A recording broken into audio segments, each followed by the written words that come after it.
ఇవి ఈ రోజుల్లో చెప్పడానికి ఎందుకు లేదంటమ్మా 30-40 సంవత్సరాల క్రితమే ఈ చరిత్ర కనుమరుగైపోయింది. ఎందుకంటే ఒకప్పుడు ఇంత ఆర్భాటం లేదు పూజల్లో, ఇంత బ్యాండ్ ఇంత డీజేస్ లేవు. ఒకప్పుడు ఏంటంటే ఊరంతా బోనం ఎత్తుకొని రావాలి. ఇప్పుడు చూసారమ్మా బోనము పొద్దున 6 గంటలకు ఒకళ్ళు ఎత్తుతారు, నైట్ 12 గంటలకు ఇంకోళ్ళు బోనం ఎత్తుతారు. అంటే టైం అనేది ఒకటి పాటించట్లేరు. కానీ కొన్ని గ్రామాల్లో అందరు కలిసి వెళ్తారు బోనాలు. ఇప్పుడు గమనిస్తే గురుగారు ప్రతి ఇంట్లో కూడా ఇష్టదేవత ఆరాధనే జరుగుతోంది.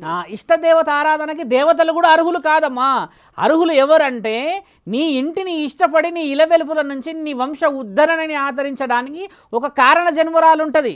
ఆ కారణ జన్మరాల వల్ల ఆమె ఇంట్లో అడుగు పెడుతుంది. అప్పటి నుంచి వంశాన్ని కాపాడుకుంటుంది. పుట్టాలమ్మ, ఎంతమంది తెలుసు పుట్టాలమ్మ తల్లి ఎల్లమ్మ తల్లి అని?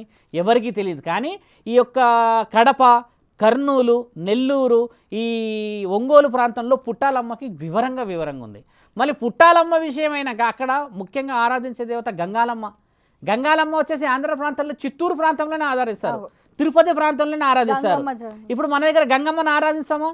గంగమ్మను ఆరాధించాం. మనం పార్వతీమాతను ఆరాధిస్తాం. అంటే ఎందుకు గంగమ్మని ఒక ప్రాంతం వాసులే ఆరాధిస్తున్నారంటే ఫలానా వందల సంవత్సరాల చరిత్ర కింద ఒక కారణ జన్మల కోసమని ఒక కారణం చేత ఆమె కలలో కనబడమా, లేకపోతే ప్రత్యక్షంగా కలిసి ఏదైనా విషయాలు చెప్తే ఒక గొప్ప కార్యక్రమానికి శ్రీకారం చుట్టినప్పుడు ఆ వంశాన్ని మోస్తూ వస్తుంది కదా, అలా రావడం ఇలా వెలుపు.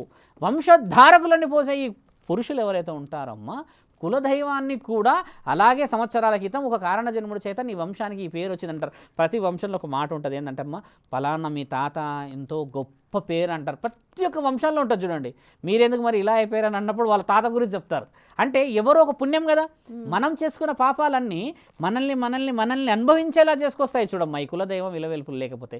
ఈ రోజుల్లో చాలామంది తెలియాల్సిన విషయం కూడా ఏంటంటమ్మా, ఇలవేల్పులకి కట్లేపిస్తున్నారు.